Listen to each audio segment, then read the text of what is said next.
د ناس مبارکه سوره چې د قرآن عظیم شان 114 او آخرنۍ سوره ده په مکې معظمې کې را نازله شوې ده.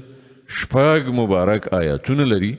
تلاوت او پښتو ترجمه یې له لومړي آیت څخه اورئ.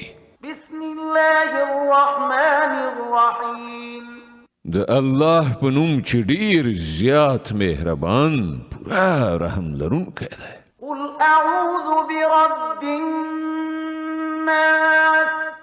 ملك الناس اله الناس من شر الوسواس الخناس الذي يوسوس في صدور الناس من الجنة والناس.